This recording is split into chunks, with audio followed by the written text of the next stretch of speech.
Comment peindre les personnages? Comment peindre une scène de vie à la peinture acrylique? Bonjour, c'est Claude.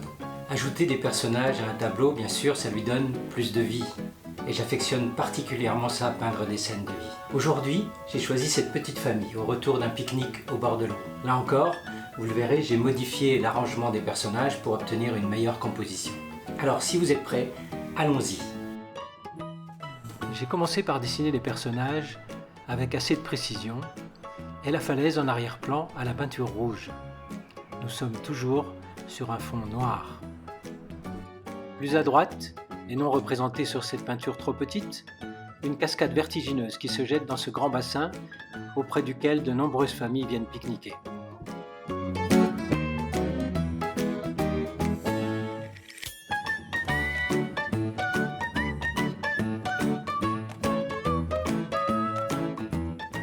Je commence par peindre les quelques rochers dans des tons bleus clairs au bord de l'eau et le petit îlot de verdure sur la gauche.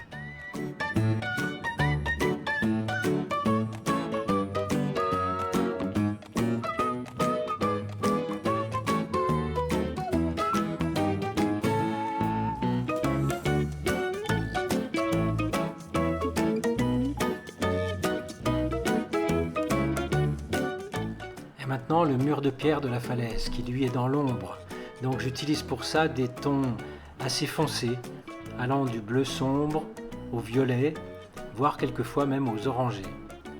Comme toujours, il faut varier les touches et il faut varier aussi les nuances de couleurs tout en restant fidèle à la valeur de ces pierres.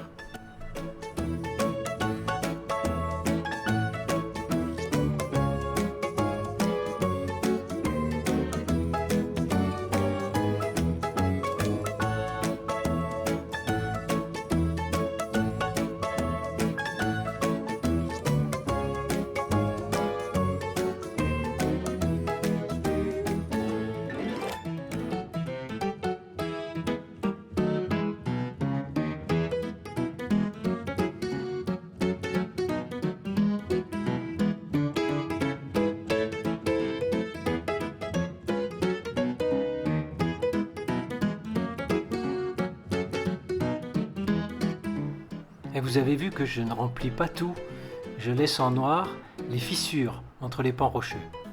Et voilà encore un exemple de peinture négative.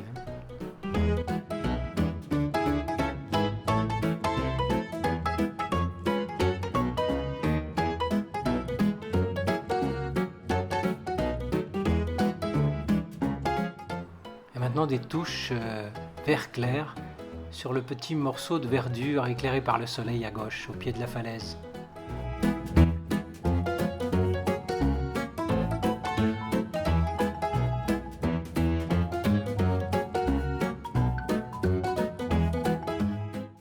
J'attaque le bassin avec un pinceau large et un bleu verdâtre assez clair. J'aurais peut-être dû le choisir plus foncé et revenir ensuite en finale avec des reflets plus clairs, mais j'avais envie besoin de détourer les personnages de l'avant-plan.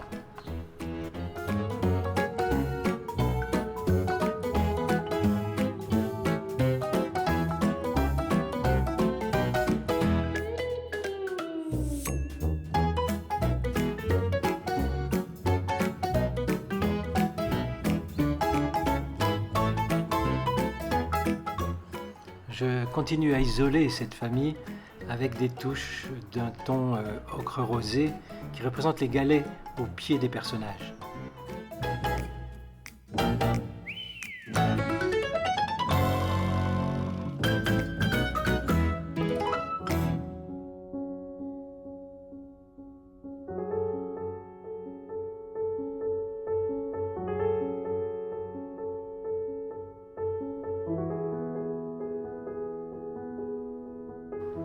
Je commence à peindre le petit garçon qui porte ce gros sac à gauche.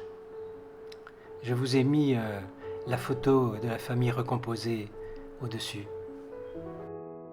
Recomposée au sens artistique, bien sûr.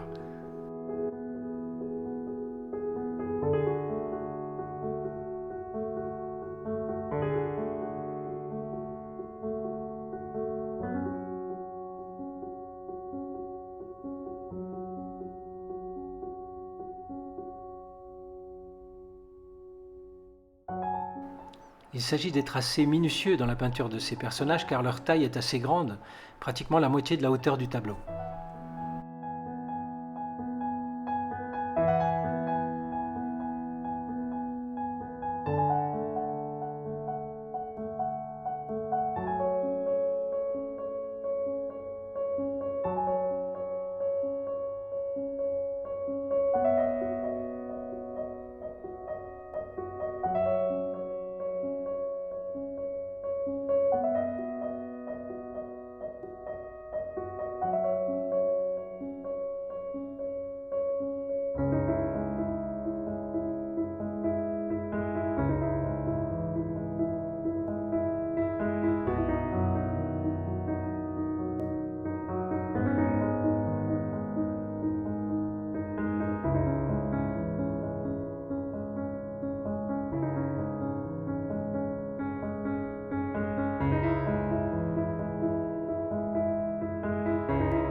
Et maintenant la maman qui porte son petit dernier.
J'ajuste en permanence les valeurs et les couleurs des différents endroits de ce petit personnage.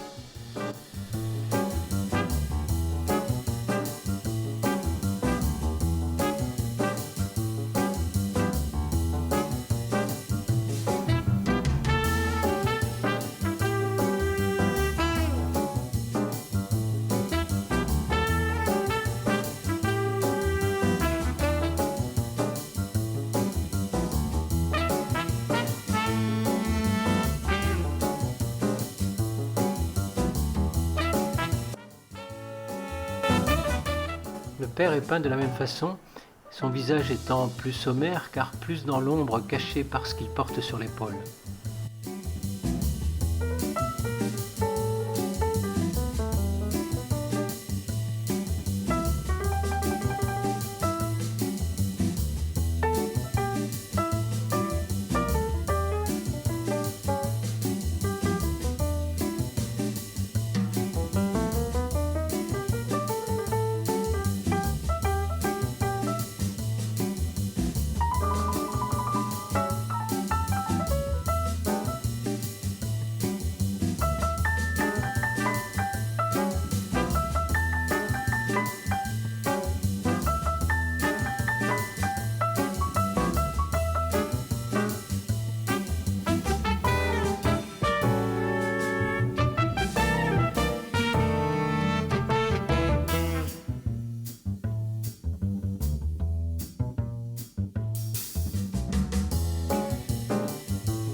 Et c'est le tour du petit garçon, à droite, traité de la même façon que les autres personnages, par petites touches, dans des tons clairs sur les zones éclairées, des tons plus foncés sur les parties ombrées.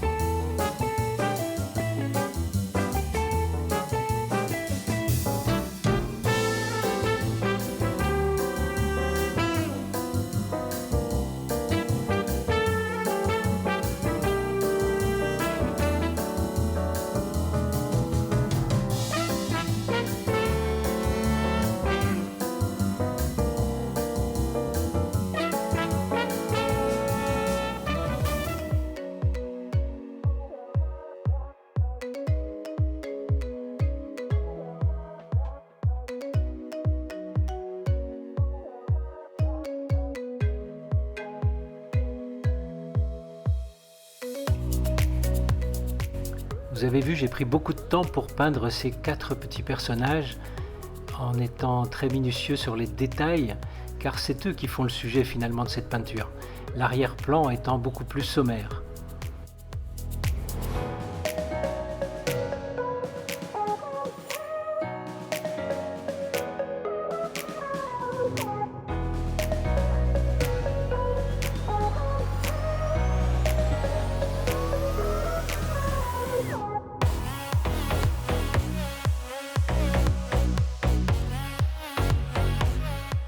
J'apporte maintenant quelques nuances de couleur et de lumière dans la partie de végétation au pied de la falaise.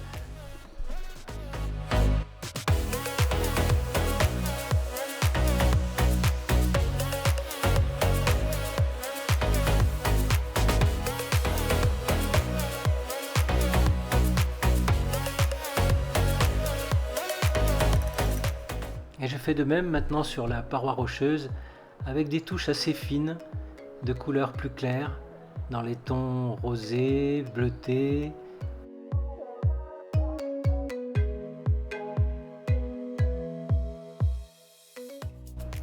Et tout ça va donner un peu plus de volume à cette paroi rocheuse. Et maintenant, j'éclaircis un peu les masses de verdure.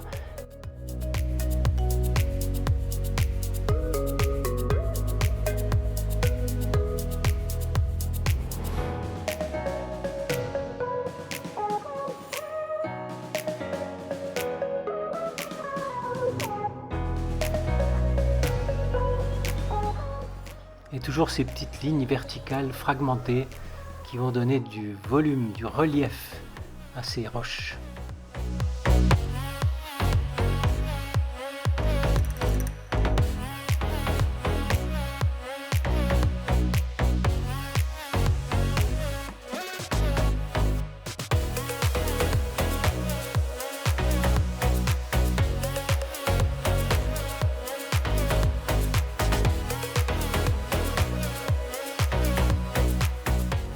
Il est temps de foncer un peu l'eau de ce bassin.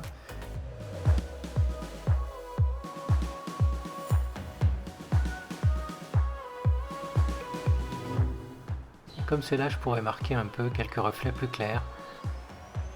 Et ceux-ci ne seront pas trop détaillés pour bien mettre en relief la famille en avant-plan. Pas trop de détails donc dans les reflets, je les simplifie vraiment au maximum.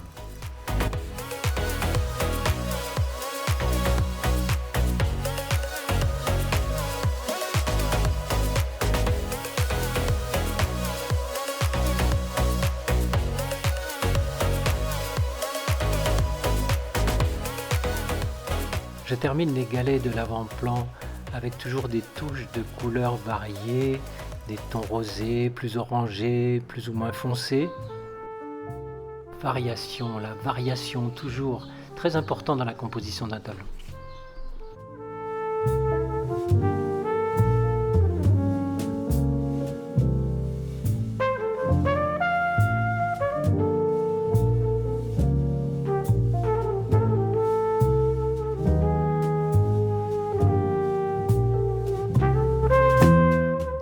Maintenant, je vais m'amuser un peu avec la projection. En projetant des gouttelettes de peinture, vous le voyez, on essaye de provoquer l'illusion des galets en avant-plan.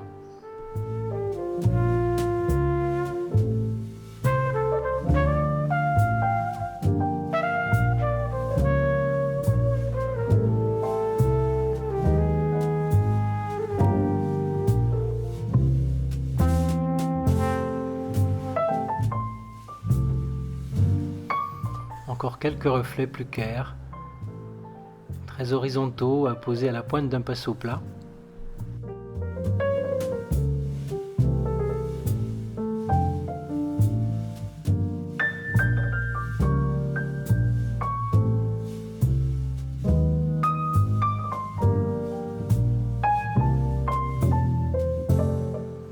Encore quelques petites retouches, quelques petits rehauts de lumière. Vous voyez ce petit liseré, cette petite auréole de lumière en arrière à droite des personnages, et c'est la lumière représentée par le contre-jour qui va leur donner vraiment un impact important.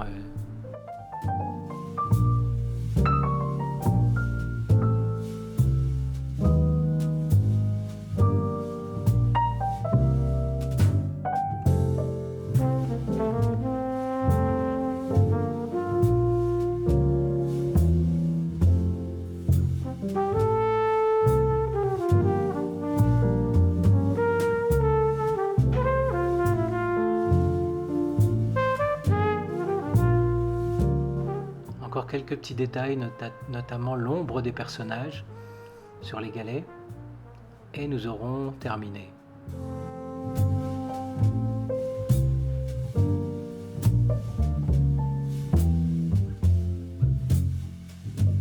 Et voilà, la peinture est maintenant terminée. Alors peut-être que j'aurais dû encore améliorer un peu les reflets dans l'eau, mais le sujet était plutôt sur les personnages, donc je vais m'arrêter là. Alors pour peindre les personnages, bien sûr, il faut un peu plus d'attention que pour le paysage simple.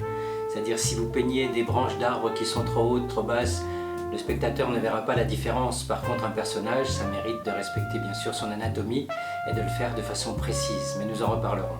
Alors si vous avez aimé cette petite famille au retour de pique-nique, songez à vous abonner pour ne pas rater d'autres vidéos. J'en publie plus d'une par semaine. Et comme je le dis toujours, maintenant à vous de jouer à vos pinceaux. Bye bye.